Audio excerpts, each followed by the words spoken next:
일본으로부터 독립한 지 반세기가 조금 더 지난 지금 한국은 전 세계 그 어떤 강대국들도 함부로 할 수 없는 나라가 되었다. 한 기자는 자신의 신문기사에서 한국을 이렇게 평가했습니다. 핵무기가 없어도 전 세계 6위의 군사력을 자랑하며 경제력으로는 세계 10위권에 포진하면서 군사적으로도 경제적으로도 실제로 강대국이 되었습니다.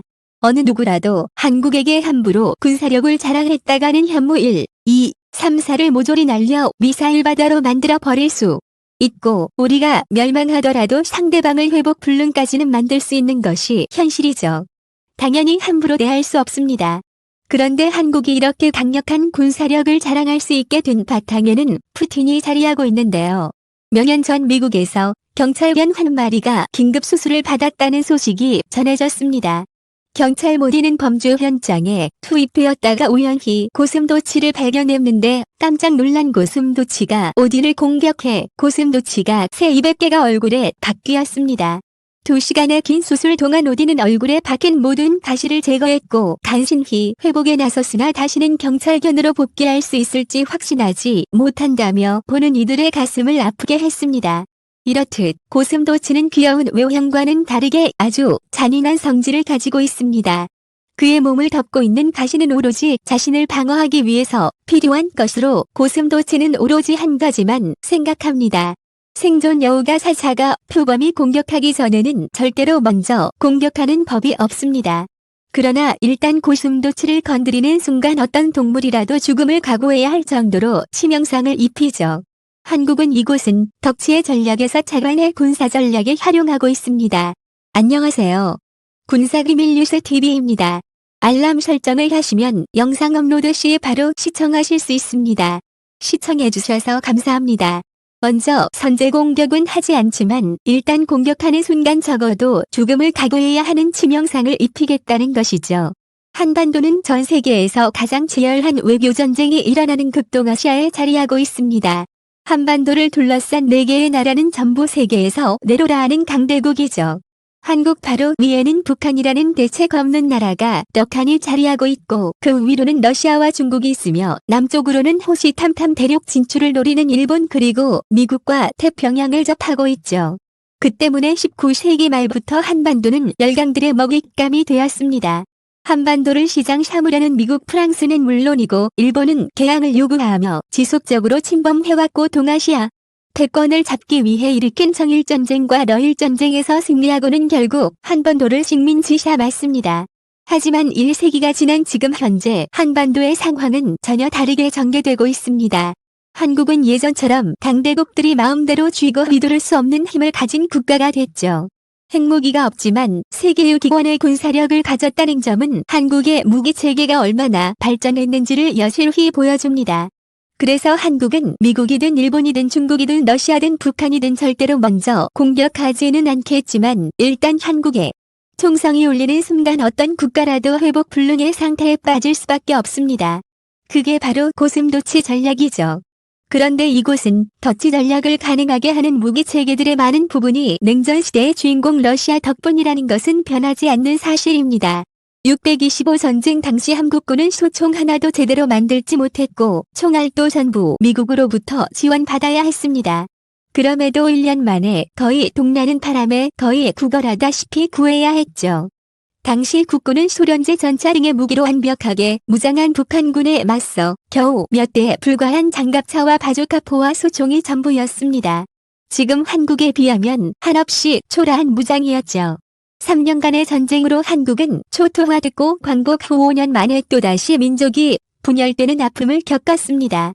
그리고 한국은 우리 스스로를 지키기 위해 자주 국방에 힘썼지만 기술력 하나 없이 맨땅에 헤딩하는 일은 쉽지 않았습니다.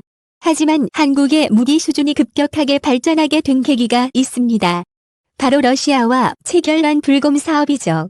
보통 불곰 사업이라고 말하면 러시아한테 일방적으로 손해를 본 사업이라는 인식이 강하지만 엄밀히 따지면 또 그렇지는 않습니다. 적어도 국가방위 차원에서는 말이죠.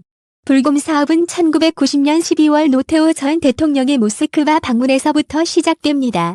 그해 4월 소련에서는 소련 최초이자 마지막 대통령 고르바초프가 취임했죠.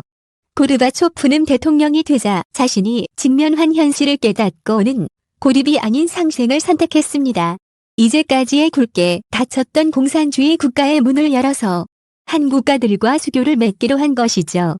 그런데 수교도 수교지만 소련의 가장 큰 문제점은 외화가 절대적으로 부족했다는 점입니다.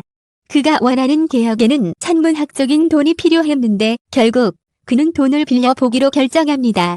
그리고는 소련의 무지막지하게 매장된 지하자원을 내세워 경제협력이라는 이름을 내세웠습니다.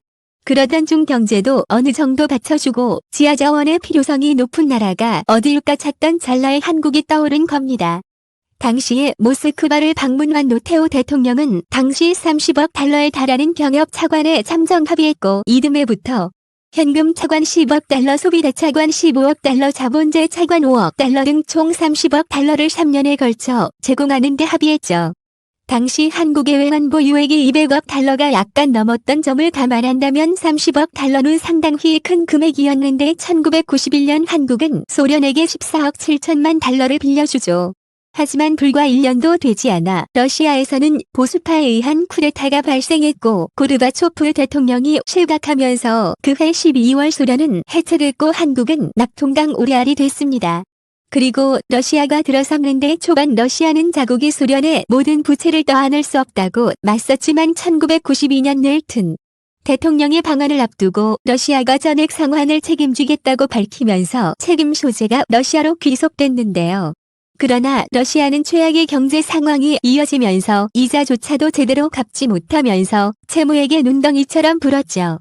이때 제시된 상환 방법이 현금으로 받는 대신 현물로 돌려받는 것이었습니다. 즉 러시아의 풍부한 천연자원과 방산물자로 대납받는 것이죠.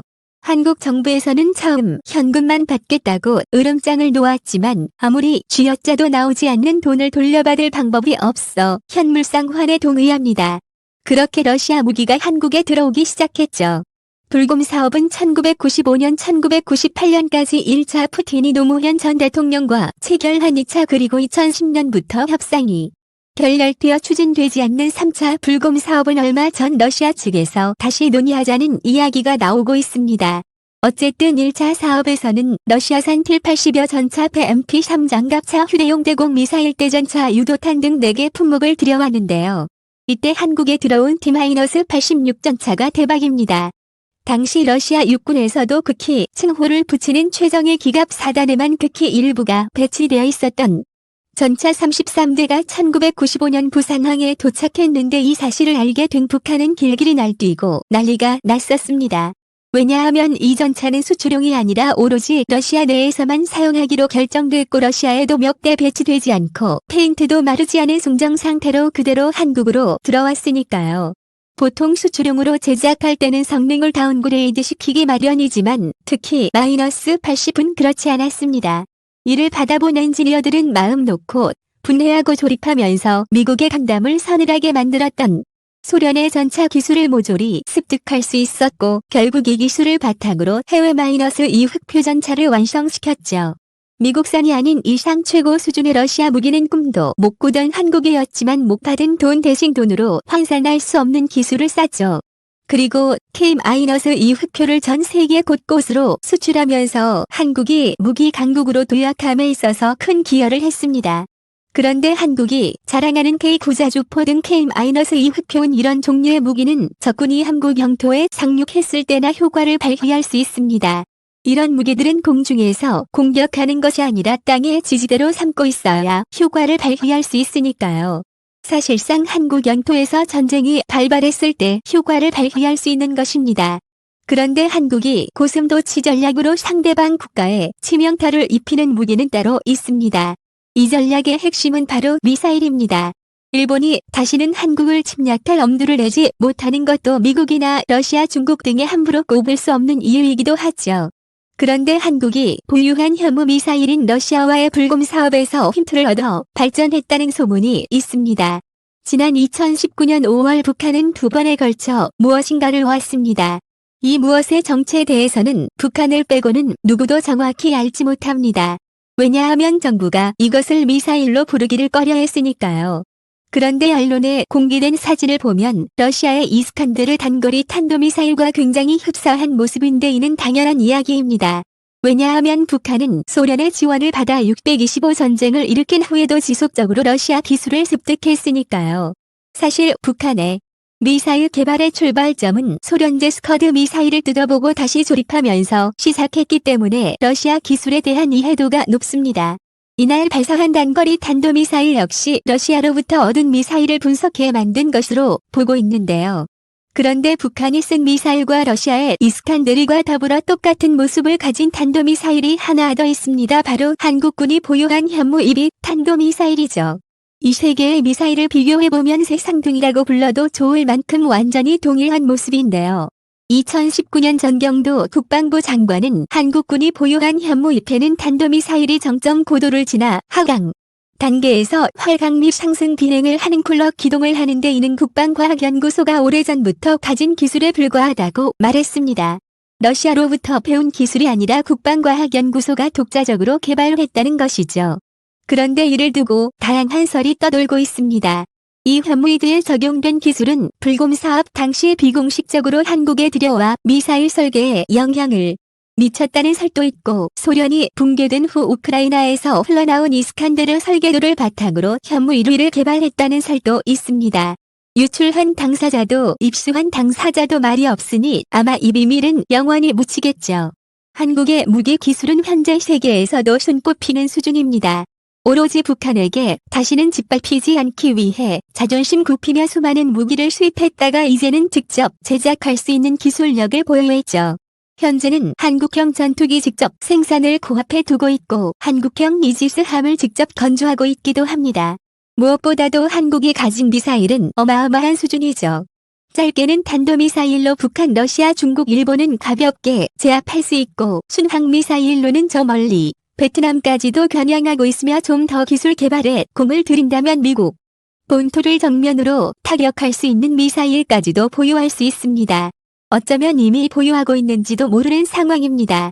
이런 과정에서 냉전시대의 경제고 민생이고 내팽개치고 오로지 무기 개발에만 치중했던 소련이 가진 핵심 기술들을 불곰 사업을 통해 상당 부분 흡수할 수 있었고, 이 덕분에 직접 연관되는 무기뿐 아니라 간접적으로 적용할 수 있는 기술들까지 감히 돈으로는 환산할 수 없는 소중한 재산을 얻게 된 것이 아닐까 합니다. 여전한 비판의 소지는 가지고 있지만 적어도 국가 방위익 차원에서 러시아가 방산물자로 재물을 갚았다는 것은 미래에서 돌아봤을 때 큰 행운이 아니었을까요? 본 영상은 유튜브 채널 군사기밀 뉴스TV에서 제작하였으며 도움이 되셨다면 좋아요와 구독하기를 눌러주세요. 시청해주셔서 감사합니다. 다음 영상에서 만나요.